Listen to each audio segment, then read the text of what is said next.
Halo guys, kembali lagi dengan gue Kuro guys. Sesuai janji gue sebelumnya, di sini mari kita mulai bahas novel Saikyo Onmyoji no Isekai Tenseiki, atau lebih tepatnya lanjutin cerita setelah ending animenya. Cuma yang bakal kita rangkum di sini itu web novelnya, bukan light novelnya. Karena sejauh ini gue masih belum dapat alenya, dan lagian sejauh ini ceritanya juga hampir sama atau cuma beda di beberapa detailnya aja. Kalau untuk animenya ya tentu ngikutin light novelnya dan bukan web novelnya. Tapi nanti kalau ada beberapa detail yang beda dengan apa yang sudah dijelaskan di animenya, tentu akan langsung gua kasih tahu. Oke lah, mari kita masuk ke pembahasannya.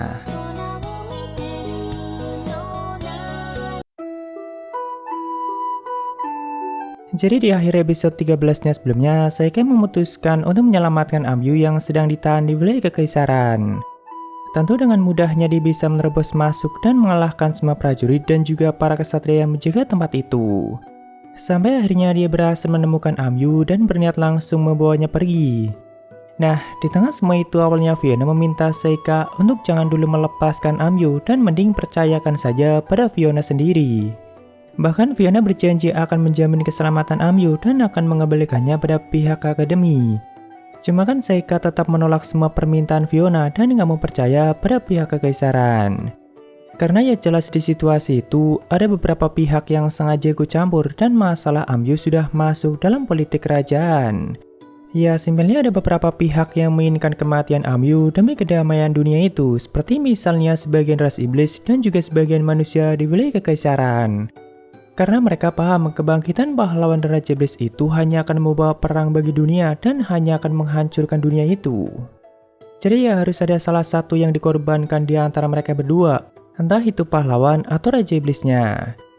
Cuma kan waktu itu mereka masih belum tahu siapa yang menjadi raja iblis di masa ini dan apakah dia sudah bangkit. Makanya yang selalu menjadi target mereka adalah Amyu sebagai pahlawan saat ini. Lalu ada juga yang menginginkan Amyu menjadi sangat kuat dan sengaja memberinya banyak kesulitan supaya kekuatannya semakin meningkat. Dan ada juga yang berusaha menjaga keselamatannya namun tidak dengan memusuhi pihak lain, yaitu seperti misalnya Fiona sendiri. Yaitu sejauh ending animenya, dan kita masih belum tahu tujuan Fiona yang sebenarnya, karena kan menurut penjelasannya seperti itu. Sedangkan Seika sendiri tidak mau mempercayakan Amyu pada pihak manapun dan lebih milih menjaganya sendiri. Sekalipun hal itu harus mempertaruhkan nama baiknya dan tidak peduli lagi mau dirinya dikenal jahat atau baik oleh dunia itu. Ya tentu semua itu sudah bertentangan dengan tujuan awalnya sendiri. Yang mana Seika awalnya hanya ingin memanfaatkan Amyu sebagai pahlawan dan berniat bersembunyi di balik sosok pahlawannya itu. Karena Seika nggak mau lagi dikenal sangat kuat seperti di kehidupan sebelumnya dan pengen hidup tenang dan juga bahagia. Jadi ya intinya misi penyelamatan Amyu itu murni kebaikan Seika dan itu membuktikan pada akhirnya Seika belum bisa hidup dengan cara yang licik atau hidup dengan memanfaatkan orang lain. Cuma ternyata Fiona sudah menduga semua itu dan bahkan dia sudah menyiapkan banyak hal untuk pelarian mereka. Karena setelah semua itu tentunya Seika dan Amyu tidak mungkin lagi untuk menjalani kehidupan tenang seperti sebelumnya atau nggak mungkin lagi balik ke akademi. Jadi Fiona menyarankan mereka untuk kabur ke kota Lakana atau kota para petualang yang terkenal dengan ruang bawah tanahnya. Nah, di sana Fiona punya satu koneksi yang bakalan menyebut mereka atau memberikan bantuannya walaupun untuk sementara. Karena kedepannya ya tentu mereka harus memilih sendiri mau kabur kemana dan langkah seperti apa yang bakal mereka lakukan. Seika dan Amyu pun menerima kebaikan dan saran dari Fiona dan akhirnya tujuan mereka saat ini adalah menuju kota Lakana, yaitu dengan mengendarai kereta kuda yang juga sudah disiapkan oleh Fiona. Hanya mereka berdua dan tentunya Yiva dan Mabel tetap menjalani pendidikannya di Akademi Rotnea. Walaupun ya di ending animenya sekilas sudah dikasih spoiler kalau nantinya mereka bakalan ketemu lagi dan bersama lagi. Nah setelah mereka pergi kan kita ditunjukkan sekilas Fiona yang saat itu berbicara dengan makhluk hitam atau yang muncul dari bayangannya. Kalau melihat dari cara makhluk itu menyebut Mao sama, sepertinya dia merupakan seorang iblis. Walaupun ya di chapter ini masih belum dijelaskan siapa makhluk itu dan apa hubungannya dengan Fiona. Namun kalau di web novelnya pada saat Seika bicara dengan Fiona di ruang penjara, di situ Seika sudah merasakan kehadirannya dan bahkan bisa mendengar suaranya. Karena mungkin saat itu dia juga terus berbicara dengan Fiona walaupun nggak sampai menampakkan wujudnya. Nah, saat itu Fiona tentunya tahu kalau Seika bisa mendengar suaranya juga. Jadi Fiona memberitahu Seika kalau dia merupakan kesatria suciku yang memang selalu menjagaku. Jadi masih belum dijelaskan apakah Seika tahu kalau makhluk itu merupakan ras iblis atau mungkin malah punya ras yang berbeda. Ya, setelah Seika dan Amyu pergi, masih ada beberapa hal yang Fiona bicarakan dengan kesatria sucinya atau makhluk hitam yang muncul saat itu. Cuma kebanyakan pembicaraan mereka itu masih belum terlalu bisa dipahami di chapter ini atau masih meninggalkan tanda tanya gitu guys. Seperti misalnya makhluk hitam yang sempat mengatakan, aku tidak menyangka akan ada hari di mana Anda berbicara seperti layaknya gadis kota. Cuma gadis kota yang dimaksud di sini itu ya seperti gadis biasa kekaisaran pada umumnya. Lalu Fiona yang mengatakan karena aku sudah tinggal cukup lama di tanah manusia dan sebagainya.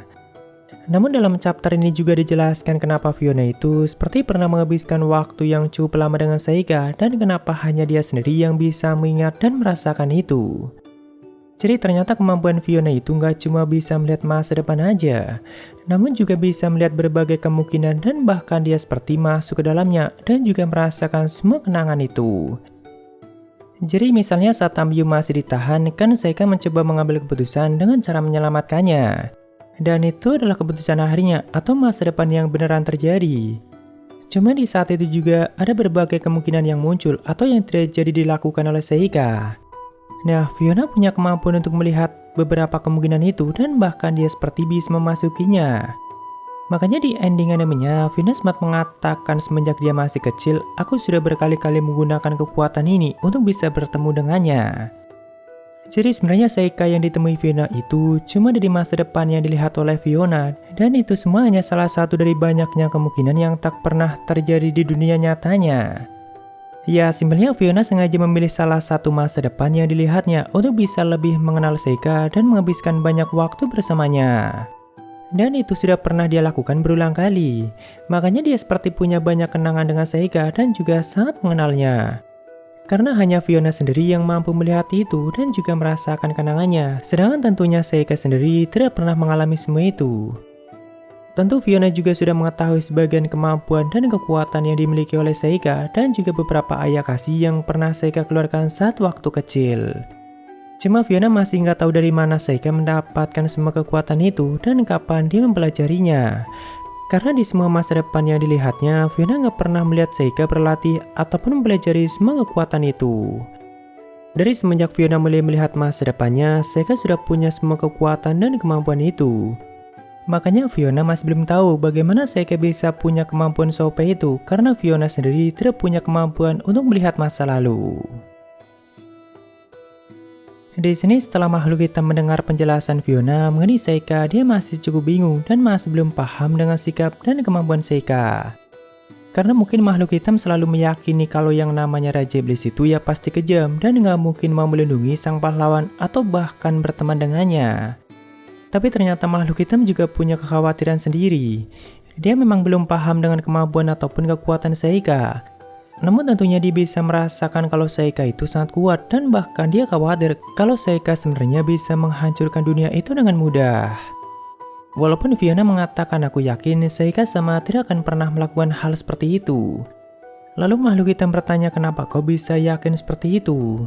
Dan Fiona menjawab karena aku sudah sangat mengenalnya dan dia adalah orang yang sangat baik. Walaupun karena kebaikan dan kekuatannya juga dia selalu menderita pada akhirnya. Karena kebaikannya selalu memaksanya untuk menggunakan kekuatannya, sekalipun dia tahu hal itu hanya akan menciptakan kehancuran bagi dirinya sendiri. Cuma sebagian kalimat itu, Fiona hanya mengucapkannya dalam hati, sambil tersenyum hangat dan melihat kereta kuda Seika yang semakin lama semakin menjauh. Lalu setelahnya mari kita masuk ke chapter selanjutnya dan kita berpindah ke posisi Seika yang saat itu sudah menempuh perjalanan yang cukup jauh bersama dengan Amyu. Jadi awalnya kan Seika nggak tahu cara untuk mengendarai kereta kuda. Cuma sambil berjalan Amyu perlahan mengajarinya dan tidak butuh waktu lama bagi Seika untuk bisa menguasainya. Dan bahkan saat itu dia kelihatan asik sendiri dalam mengendarainya dan seringkali menyuruh Amyu untuk istirahat di gerbong saja. Cuma setelah menempuh perjalanan yang cukup jauh, saat itu Amyu bertanya apakah kau mau gantian denganku. Namun kelihatannya Seika masih sangat menikmatinya. Amyu pun berkata lagi kau bahkan sudah mulai merawat kuda-kuda itu. Lalu Seika mengatakan aku selalu menyukai kuda dan bahkan dulunya aku pernah melihara sapi. Tentu Amyu yang mendengar itu langsung bertanya apakah orang tuamu punya banyak sapi. Namun Seika tetap diam dan tidak menjawabnya. Cuma ternyata Seika itu nggak berbohong guys. Dulunya saat masih tinggal di Jepang, Seika itu pernah melihara sapi dan seringkali dia gunakan untuk menarik gerbong layaknya seperti kuda. Jadi kalau mau bertamu atau pergi ke tempat lain yang gak terlalu jauh, Seika itu lebih sering menggunakan sapinya daripada menggunakan ayakasnya sebagai kendaraan. Karena kan gak semua di Jepang berani mendekati makhluk mengerikan seperti naganya Seika. Oh iya, buat yang belum tahu kalau tempat tinggal Seika di kehidupan sebelumnya atau tempat yang kalian lihat di episode pertamanya itu negara Jepangnya atau bumi. Jadi Seika berinkarnasinya itu ke dunia yang berbeda, bukan ke masa depan atau masa yang berbeda. Makanya anime ini disebut anime Sekai. Setelah itu di sini sambil menikmati perjalanan mereka, ada beberapa hal lagi yang Amyu tanyakan pada Seika. Yaitu pertama mengenai keadaan Yiva dan juga Mabel yang saat ini masih tetap di akademi. Dan kedua yaitu Amyu bertanya kenapa Seika begitu sangat kuat.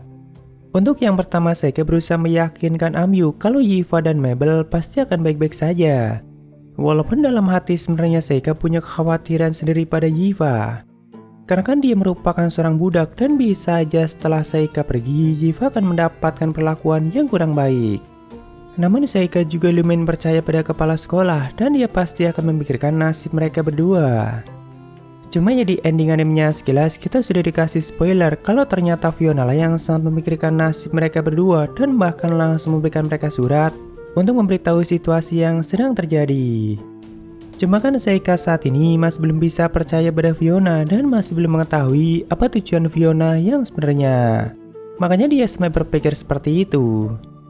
Sedangkan untuk pertanyaan Amyu yang kedua, tentu Seika hanya memberikan jawaban yang ambigu dan tidak mungkin menjelaskan semua kekuatannya atau dari mana Seika mempelajari semua itu.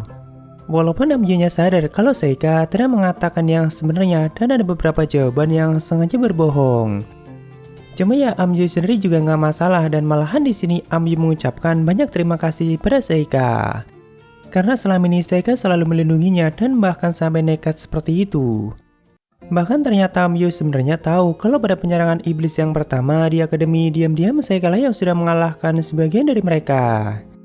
Ya sebenarnya Amyu itu sangat peka dan kadang menyadari apa yang sudah dilakukan oleh Seika demi untuk melindungi Amyu sendiri. Di sini Seika pun mengatakan terima kasih kembali cuma sambil memalingkan wajahnya. Karena mungkin Seika sedikit merasa bersalah padanya. Soalnya kan awalnya Seika hanya ingin memanfaatkan Amyu sebagai pahlawan untuk tujuan Seika sendiri. Bahkan di insiden penangkapan Amyu sebelumnya ternyata juga bagian dari rencana awal Seika. Walaupun ya mungkin gak semuanya dan ada beberapa pihak yang juga ikut campur. Jadi awalnya Seika itu sengaja membuat Amyu memainkan peran yang bakal menarik perhatian para penguasa di dunia itu. Supaya nantinya Amyu sebagai pahlawan pada akhirnya akan dieksekusi oleh mereka. Ya mungkin hal itu dia lakukan untuk menghilangkan jejak dan supaya bisa tetap bersembunyi. Jadi yang disangkanya membunuh para iblis kuat yang menyerang akademi saat itu adalah Amyu sebagai pahlawan dan memang saat ini para penguasa taunya juga seperti itu. Cuma kan pada akhirnya malah Seika sendiri yang menghancurkan semua rencana itu dan malahan memutuskan untuk merebut Amyu dari tangan mereka. Bahkan setelah semua itu di sini Seika sendiri udah nggak tahu harus berbuat apa lagi ke depannya dan belum punya rencana baru lagi. Lalu singkat cerita setelah seharian mereka menempuh perjalanan, akhirnya mereka memutuskan untuk bermalam di tengah hutan atau belum sampai di kota Lakana.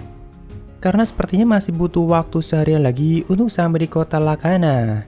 Tentunya mereka juga harus mengecek perbekalan dan menyiapkan semuanya sebelum sampai di kota itu. Seperti misalnya berapa banyak uang yang mereka bawa dan apakah cukup untuk nginep, makan, dan sebagainya. Ya walaupun tentu nantinya mereka berniat mengumpulkan banyak uang dengan menjadi petualang dan sebagainya. Demi bisa menyambung hidup mereka berdua. Nah, karena sebelumnya Seika hampir nggak pernah istirahat dan selalu menjadi kusir. Jadi kali ini Amyu memaksanya untuk istirahat dan Amyu sendiri yang akan menjaganya sepanjang malam. Saat itu mereka mulai menyiapkan tempat untuk bermalam lalu mencari sungai untuk mengambil air, makan, dan sebagainya. Sampai akhirnya malam tiba dan Seika memutuskan untuk istirahat. Sedangkan di pagi hari sekali Seika sudah bangun lebih dulu dan memandangi Amyu yang saat itu kemungkinan baru saja tidur. Jadi Amyu beneran berjaga sampai semalaman dan baru memutuskan tidur setelah menjelang pagi. Seika pun meninggalkan beberapa shikigaminya untuk menjaga Amyu yang saat itu masih tidur. Sedangkan dia sendiri memutuskan untuk berjalan-jalan sambil mengecek sekitaran wilayah itu. Lalu setelah cukup jauh dari tempat mereka bermalam, akhirnya Seika meminta Yuki untuk keluar dan juga meminta maaf padanya. Karena semenjak terkena imbas dari kemarahan Seika sebelumnya, Yuki sama sekali belum menampakkan dirinya lagi dan bahkan sama sekali belum bicara lagi sama Seika. Cuma ya tentu Seika merasa bersalah setelah memperlakukan Yuki seperti itu. Makanya di sini dia minta maaf padanya.